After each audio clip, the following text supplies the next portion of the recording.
Welcome back to Overtime here on WOTM. Mark, this entire baseball season, we have really followed closely with the Atlanta Braves, obviously, and some other storylines that have developed across the entire board of Major League Baseball so far. One of the things coming after that short year last year was, hey, will some of the guys that really had great years in 2019 make an impact and come back, with a 162-game season and make themselves known once again, some of the names that we're used to. We're seeing some of that, but we're also seeing some new names and some new guys, some new storylines as well. One of the things that we always like about you do a great job of diving deep into the numbers and finding out kind of diamonds in the rough, so to speak, and you found some in Major League Baseball this year, both from the offensive perspective and the defensive perspective. Some names that maybe if they didn't come off the board on your first few picks of your fantasy draft. Yeah. I'm sure certainly understand why. I'm sure they're all picked up by now. Yep. And lots of interesting storylines here, some unknown players around the league. And we'll start on the offensive side. Well, I think we had talked about before about how odd this season is. You look at the amount of games that have gone on so far and the amount of stats that offensive players are putting up, how pitchers have thrown 6 no-hitters so far already in the season. We're not even at July 4th. And in years past, you'd be lucky if you get 2 no-hitters a season. And pitchers are dominating in a way that we haven't seen for a while. The runs per game is at its lowest since 1968, which was known as the year of the pitcher. For people who don't know, that was the year that they raised the mound a bit, and Bob Gibson put up the lowest earned run average in the history of baseball at 1.12, if you can imagine that. Bob Gibson was just absolutely nasty. Since that year, hitting has kind of taken over, and pitchers haven't dominated like they did before. So now, whether they're doing it legally or not, and I think we're going to touch on that too, with just are pitchers doctoring the ball? Are they maybe doing some things that batters are wondering why it's coming at them, like a wiffle ball and like spinning and doing dives and all that stuff? So that's an interesting thing we're going to look at later next week. But to look at the graphics, we have some names here that lead the NL, lead MLB overall, and lead the American League that you would not notice ordinarily. And when I'm looking at league leaders and I see names like this, Adam Frazier, he plays for the Pittsburgh Pirates. Frazier's a guy who has been in the major leagues for a while. He's 29 years old in his 6th major league season. His career high before this year was 154 hits and only more than 100 hits twice in his major league career. Before that, he leads the majors with 77 hits. In the American League, Cedric Mullins, a 225 hitter coming into this season, hitting 325 now. He has almost as many hits in the season that he had in his career entering this year. At 78 total hits entering this year. He's got 75 so far this year. He leads the American League. This guy, Jesse Winker, him and Castellanos on Cincinnati are 2-3 in OPS in Major League Baseball behind Vladimir Guerrero. Guy's absolutely crushing the ball. Winker had another 3-homer game on Sunday. 1.065 OPS, which for people who don't know, that's on-base percentage plus slugging percentage. That leads the National League. We're talking about a league with Mookie Betts and Acuna, who's having a great start, Freddie Freeman. Jesse Winker leads the National League in OPS, a guy who will turn 28 in August in his 5th year in the majors, and he's already passed his career high in homers than he had in his first 4 years. His career high was 16. He's got 17 already. A name that's interesting to me was Jesus Aguilar. He's been around longer than most of these guys. He's 30 years old. This is his 8th year. And the interesting thing about him is he only had 1 season over 50 RBIs previous to this. He's got 46 now, which leads the National League. But that 1 year was pretty good. He had 35 homers and 108 RBIs in 2018. Mark Canha for Oakland. This guy's 32 years old, 7th year in the majors. Only 1 year above 62 runs in his previous 6 seasons. His career high was 80 back in 2019. He leads the majors with 58 runs. If you would have told me Mark Canha was going to be leading the major leagues in runs scored on June 9th, I would have thought we're talking about a different sport. Exactly, yeah. Or any of these guys. I think most of these guys are not household names. And as we turn to look at pitchers, now we know pitchers are dominating more than the hitters are. So those numbers you make me wonder, well, why are those guys hitting and some of the classic regulars that have all-star seasons every year, why they aren't hitting? Right.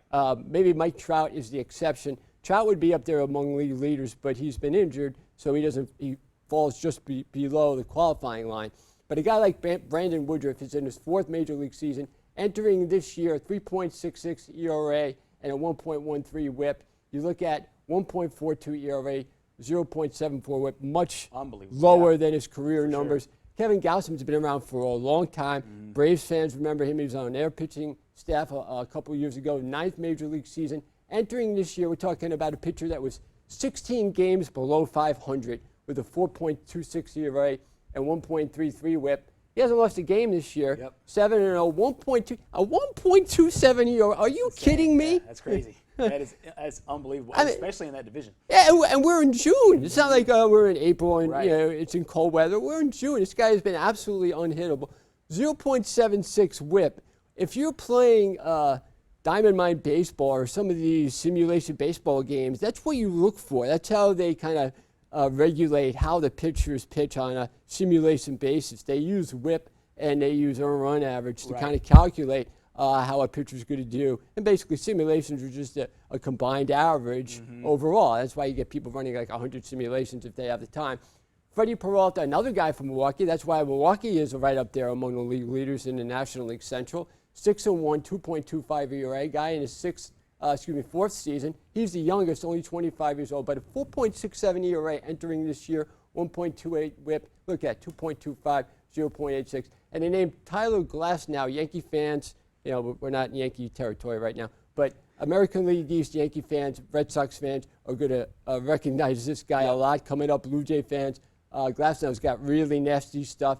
Now, he's 27 years old, 15-18 entering this year, 4.04 ERA, 1.34 WHIP.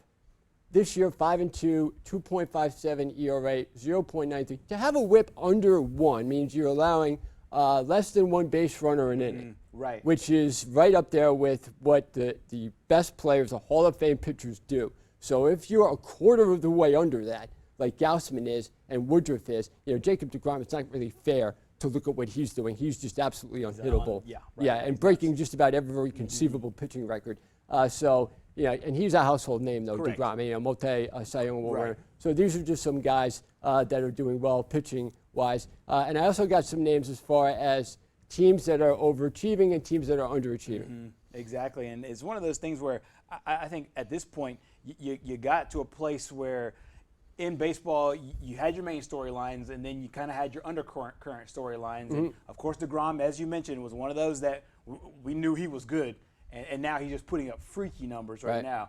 And but as far as your underdeveloped or maybe ones that are kind of underperforming, who are some of the top ones that kind of come to mind there? Well, when we're talking about teams, there are 3 teams I'm looking at that really have disappointed. Okay, Minnesota coming into the year, Minnesota was supposed to be a challenger for the American League Central.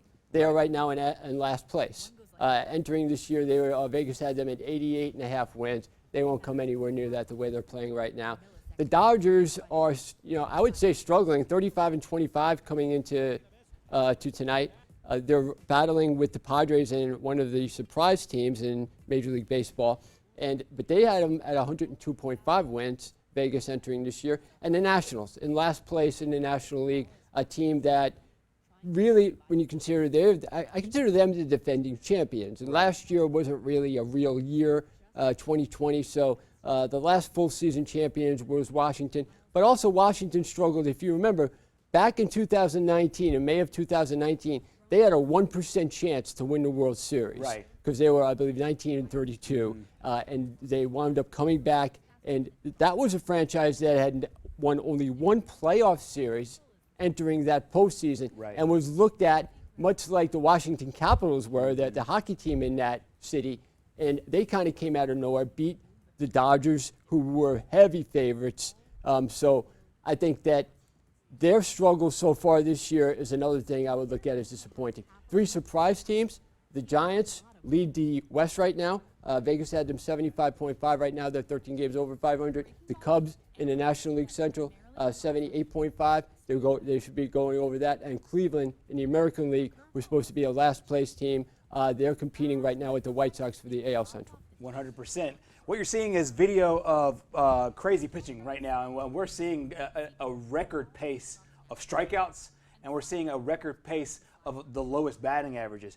One of the storylines going into this year, you mentioned it and had a great tee up with your pitchers that are having a good season so far.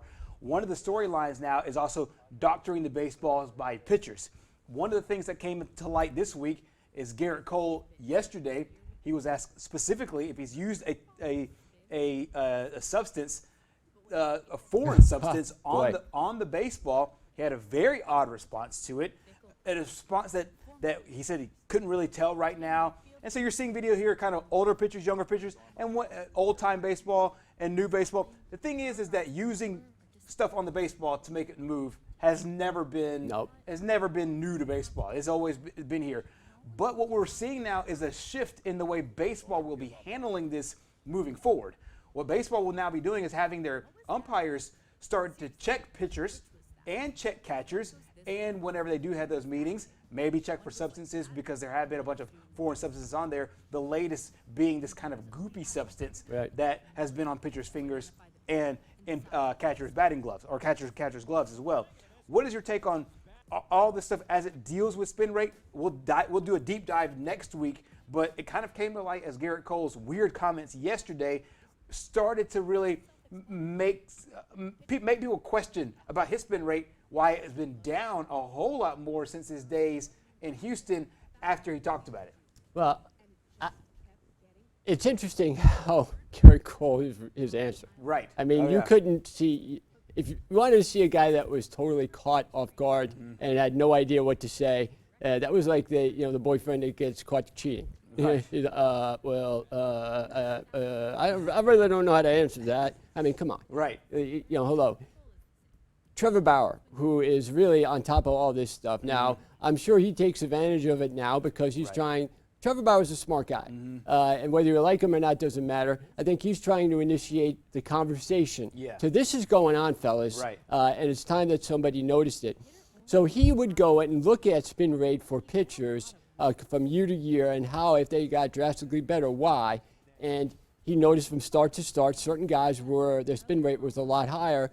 And the thought was that when you use pine tar to give you a better grip, that it creates more friction and gives you a better spin rate. And that's basically all it is. Right. But now guys are starting to see even drastic spin rates on their fastball, which to me is really more of a problem because it's a lot faster pitch. If you had it on a curveball, you can somewhat pick up where the ball is going and have, you don't have time to do much in baseball as far as hitting. But I think a curveball spinning that way a little bit different than you get some of these other pitchers. Like if you get a cut fastball that drops almost 2 feet, that's impossible to hit. And some of these batters, you look at how they're looking at the baseball, and they're just like, what in the world was that thing? Right. I remember, there's Charlie Huff. I mean, Charlie Huff is a guy who threw a knuckleball back in the 70s and 80s. His ball moved all over the place. I think of Tim Wakefield, that guy right there. His ball, knuckleball pitchers always, because it doesn't have any spin on it. So you're just seeing it kind of come up there, and that's very hard. I mean, there are catchers that refused to catch knuckleball guys. Right. Right. I remember Rich Gedman for the Red Sox in the 80s, during the All-Star games, if he had to catch Charlie Huff, the players would laugh because they'd be counting the amount of passed balls that would go back there. Right. And I remember looking back on one of the years, Gedman had like 5 passed balls in an All-Star game. I remember Lloyd Moseby played for the Blue Jays one time. He was telling me that story where the guys were just ripping them and counting the 6 pass balls, 5 pass balls. It was hysterical. So there's always been that with the knuckleball. But when you have a cut fastball dropping off the table, not a split finger fastball, which is going to drop because of friction in the way that you hold it. A split finger fastball you hold between your fingers, so it's designed to drop. Right. A cut fastball is not designed to drop like that. It's designed to go left or right. So I think a lot of those things need to be explained, and it's real interesting just to see. You want to see pitchers develop some kind of an advantage as we move along, and those that are using their natural talents and their mind to create an advantage because they're just smarter, Right. I give a lot of credit to. Those, who have to cheat, like Gaylord Perry, you could say he was a guy that in the 70s, and you look at him, he would touch his cap, touch his shirt, all these things. But Gaylord Perry could throw hard too. He was a hard thrower, and he pitched for a long time. So sometimes guys use that for their advantage just to get by for a start here and there. Other guys do it because they want to have better seasons and make more money. So I think how baseball catches up to it and what they determine as a legal substance, as an illegal substance, will be very interesting over the next couple of days. Remember when football had stickum? Yes, yeah. And you have guys like Lester Hayes have it all over his body. I mean, Lester Hayes would basically bathe himself in it. Fred Biletnikoff too. And they outruled that because you just, you go out for a pass, stick your hands up, and you catch it.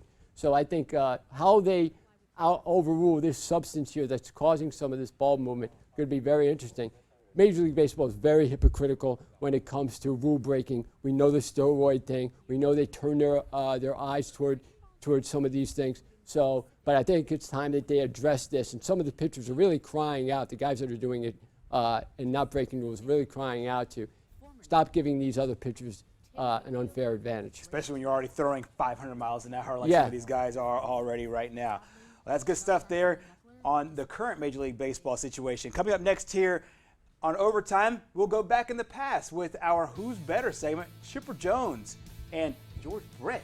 It's an interesting segment, an interesting topic. We'll find out who's better coming up next.